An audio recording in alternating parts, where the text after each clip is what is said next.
हर हर महादेव। ओम नमः शिवाय।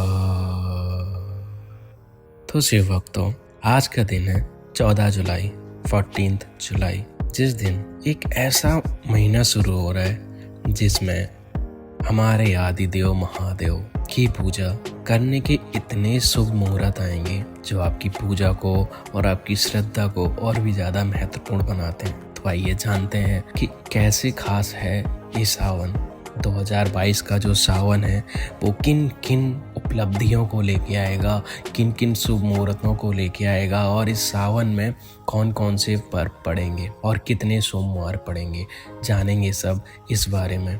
तो इस वीडियो को एंड तक देखें क्योंकि ये आपको इस सावन मंथ के बारे में सब कुछ जानने को मिलेगा यहीं पर। तो फिर मैं शुरू करता हूँ। सावन 2022 का 14 जुलाई यानी कि आज के दिन से शुरू हो रहा है और ये 12 अगस्त तक रहेगा।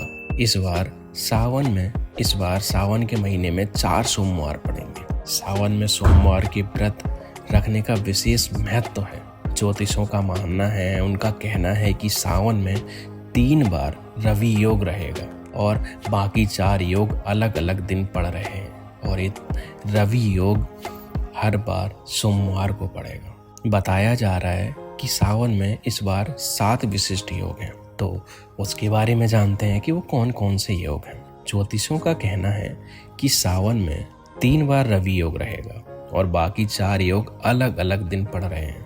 पहला सोमवार 18 जुलाई को है और इस दिन शोभन और रवि योग रहेगा। सावन का दूसरा सोमवार 25 जुलाई को है और इस दिन प्रदोष व्रत के साथ सर्वार्थ सिद्धि योग रहेगा।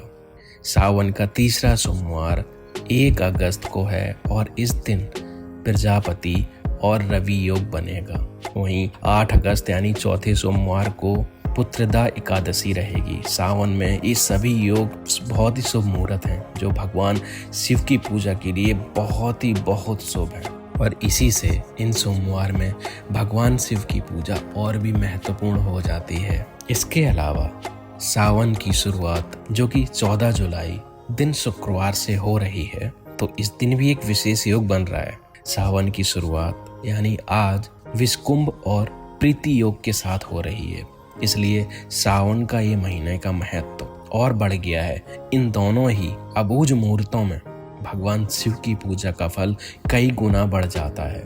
इस शुभ मुहूर्त में पूजा के दौरान शिवलिंग का गंगा जल से अभिषेक करें और बेलपत्र अर्पित करें, यानी कि बेलपत्र चढ़ाएं। यही है जो सावन में किस किस सोमवार में कौन सा योग पड़ रहा है और शुक्रवार को यानी आज के दिन कौन सा योग पड़ रहा है। तो इसके बारे में हमने जाना। अब हम जानते हैं कि इस सावन के महीने में कौन कौन से त्योहार आएंगे। तो 24 जुलाई को आपका त्योहार आएगा कामिका एकादशी, जो कि सोमवार को पड़ रही है। अगले दिन मंगलवार है और 26 जुलाई को मासिक शिवरात्रि है। 26 जुलाई का दिन भी बहुत महत्वपूर्ण है क्योंकि वो मासिक शिवरात्रि पड़ रही है उस दिन। 28 जुलाई हरियाली अमावस्या है और 31 जुलाई को हरियाली तीज है। 2 अगस्त को नाग पंचमी पड़ रही है। तो 2 अगस्त को आप तो जानते ही हैं, हम नाग की पूजा करते हैं आदिदेव महादेव के को ध्यान में रख के, और वो दिन है 2 अगस्त इस माह में। इसका महत्व मैं अलग से बताऊंगा कि नाग पंचमी का क्या महत्व है।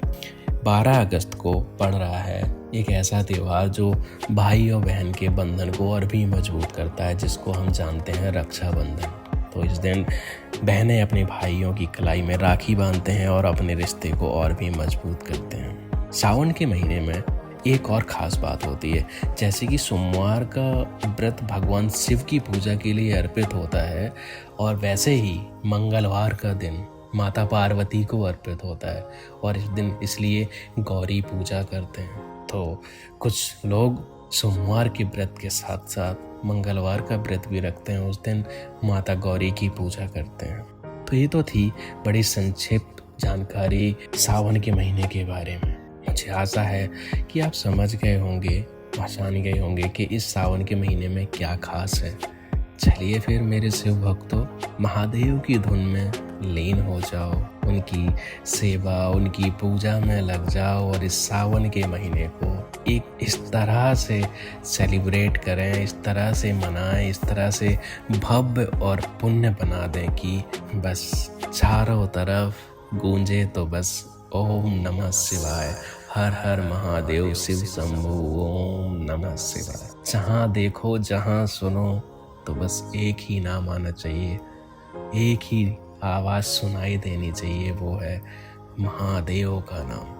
एक ही नाम गूंजना चाहिए, वो है महादेव का, हमारे आदि देव शिव शंभु का, देवों के देव महादेव शिव शंभु। आप सभी की मनोकामना पूर्ण करें और आपका सावन का व्रत और उसकी पूजा को बहुत ही बहुत शुभकामनाओं से भरें। चलिए मैं मिलता हूँ आपसे बाद में, और अगर अभी तक आपने इस चैनल को सब्सक्राइब नहीं किया है तो कर लें, क्योंकि ये सिर्फ महादेव की दुनिया है और यहाँ पर सिर्फ शिव भक्त ही मिलते हैं। मैं मिलता हूँ आपसे अगले वीडियो, महादेव की एक और कहानी या उनकी श्रद्धा, उनकी पूजा, उनकी लीला के बारे में बताऊंगा। चलिए तब तक के लिए हर हर महादेव।